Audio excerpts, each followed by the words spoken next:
Berlin, June 1, 1943. Nazi Germany's propaganda minister, Joseph Goebbels, stood before the world and made one announcement: Berlin is now Judenrein. Cleansed of Jews, Hitler was pleased.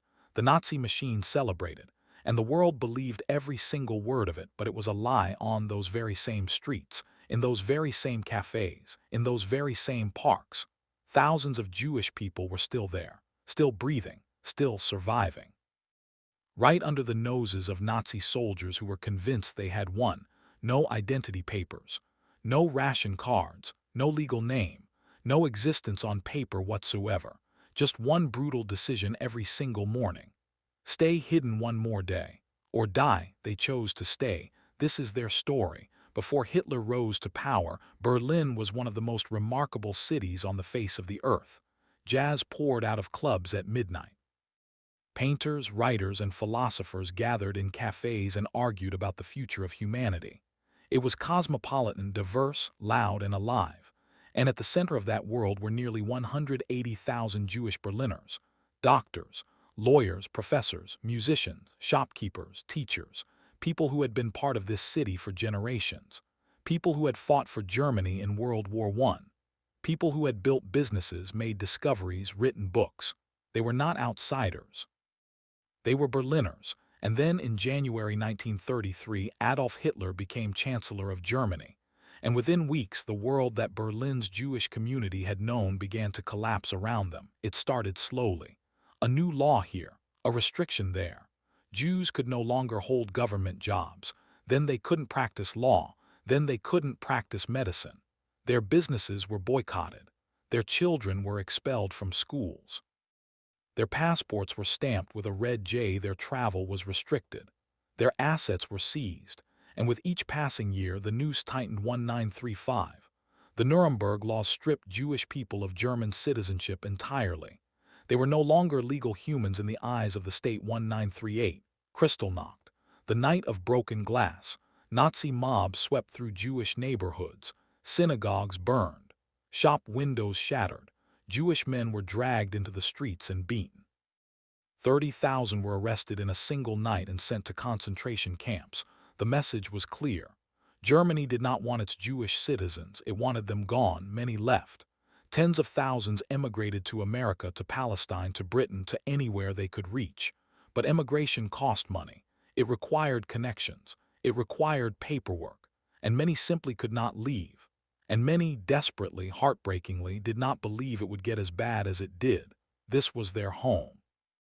Surely they thought it could not end in catastrophe. The world let it. In October 1941, the deportations began in earnest. Trains started rolling east, first to ghettos in Poland and the occupied territories, then directly to the death camps: Auschwitz, Treblinka, Sobibor, Belzec, Majdanek. The process was bureaucratic, efficient, and relentless.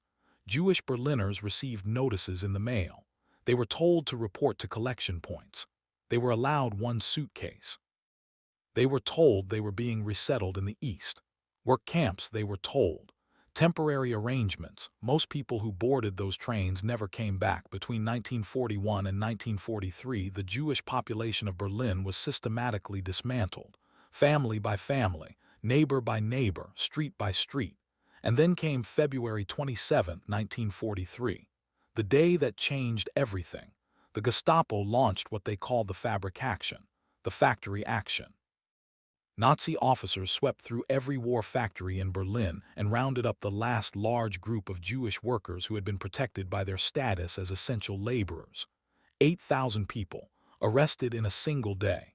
And in that moment, thousands of Jewish Berliners who were still free made a decision. They were not going to report. They were not going to pack a suitcase. They were not going to walk to the collection point. They were going to disappear. Now think about what that decision actually meant. You are standing in your apartment. The notice is in your hand. You have no food ration cards. Without them, you cannot buy food anywhere in wartime Berlin. You have no fake identity papers. Without them, you cannot rent a room, take a train, or answer a single question from a policeman without being arrested on the spot. You have no network, no safe house waiting for you, no plan. You have nothing except one thing: the desperate, stubborn, unbreakable will to survive. So you walk out the door.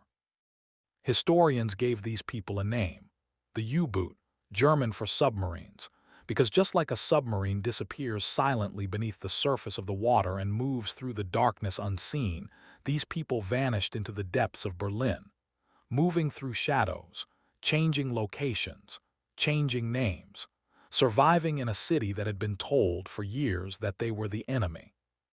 Nearly 7,000 Jewish Berliners went underground after the factory raids of 1943, and to survive, each one of them needed help. Here is the number that will stop you cold. Researchers estimate that it took approximately 30,000 ordinary German civilians to protect those 7,000 people.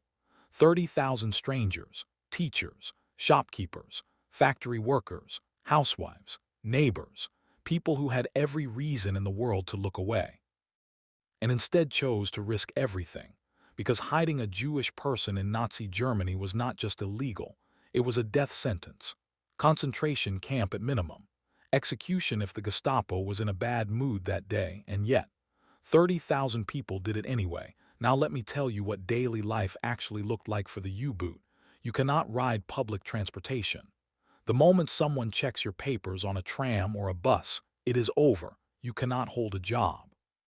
Any employer would require documentation. You cannot see a doctor. Hospitals required identity papers and reported suspicious cases to authorities. You cannot own a pet. You cannot own a bicycle. You cannot own a radio. You cannot receive mail. You cannot sign a lease. You cannot open a bank account. You cannot do anything that requires proving who you are. And food. Food is perhaps the most brutal problem of all. In wartime Berlin, everything is rationed. Bread, meat, butter, sugar. Without a ration card issued to a legal identity, you simply cannot buy food through any official channel.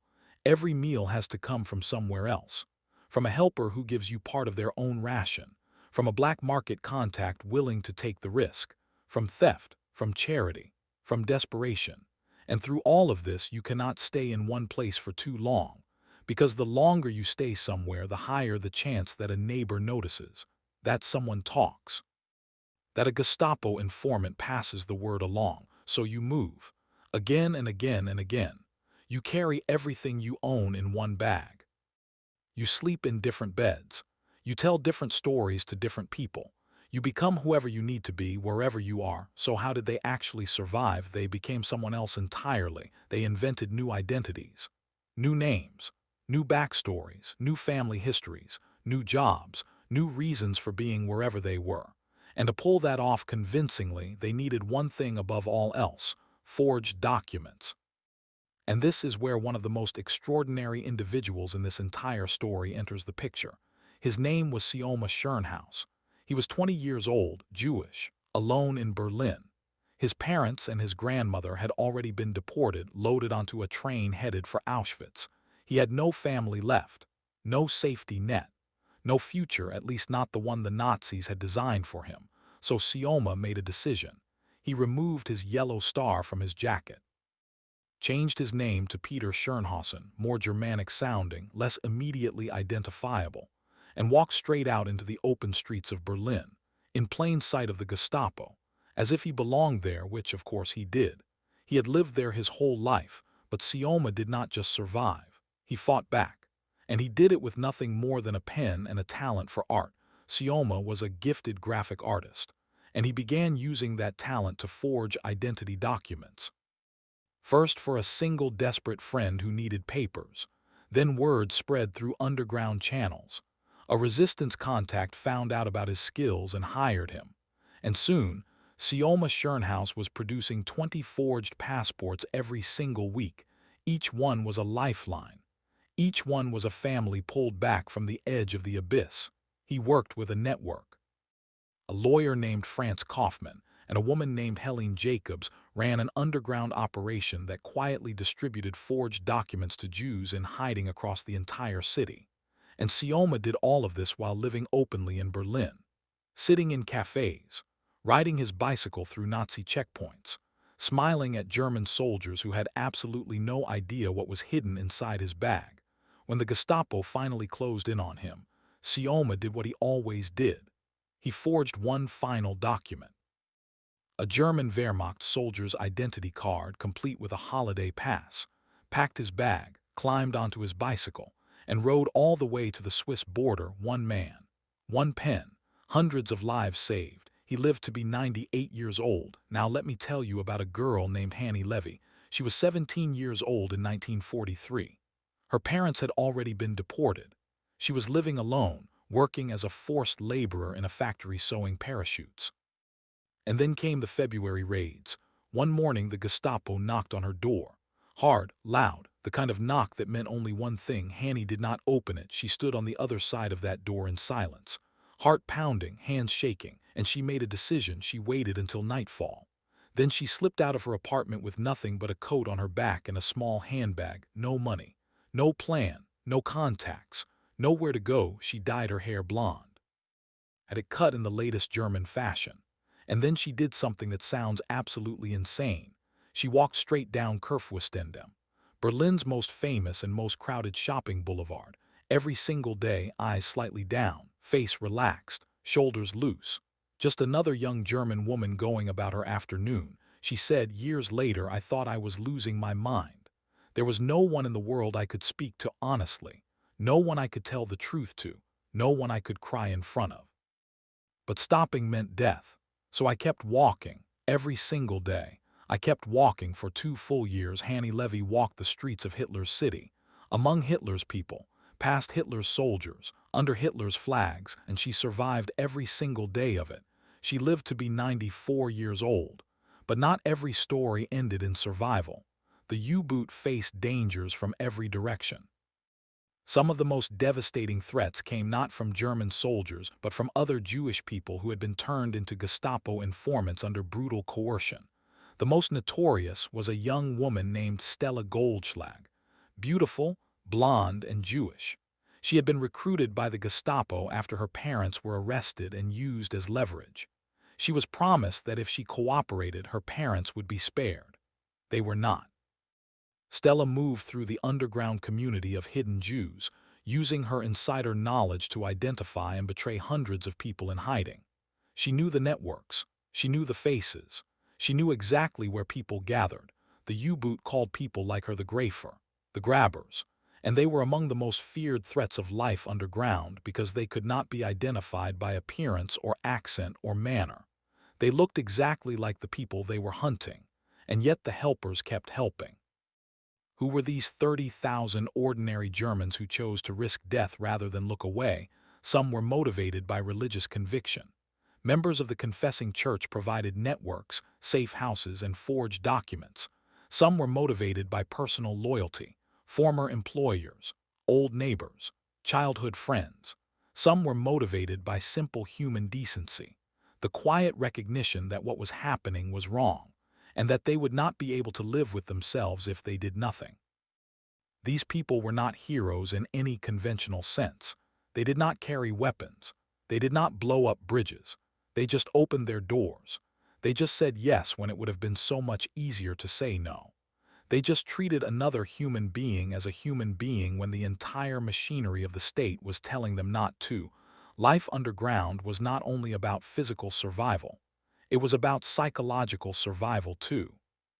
And that, many survivors would later say, was in some ways the harder battle. The loneliness was almost unbearable. You could not tell anyone your real name. You could not talk about your family. You could not grieve openly for the people you had lost. You could not relax. Every conversation was a performance.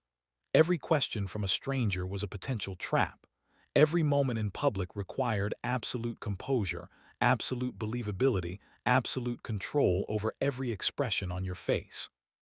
Some U-boot broke under the pressure.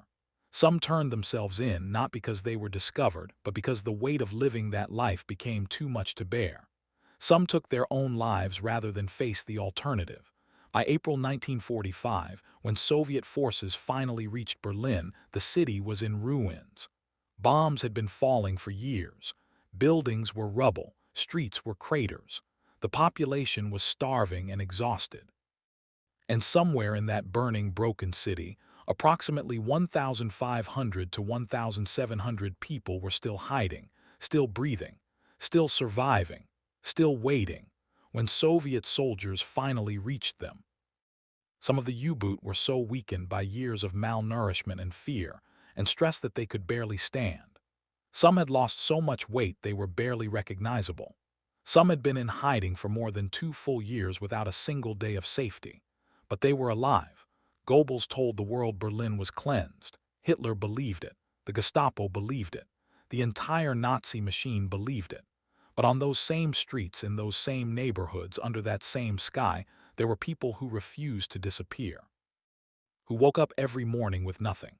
No name, no papers, no food, no safety, and looked death directly in the face and said, "No, I am still here, and I am not going anywhere." No army behind them, no weapons, no government, no institution, no backup, just the raw, stubborn, unbreakable human will to survive, and the quiet, extraordinary courage of thousands of ordinary people who chose, again and again, to help them do it.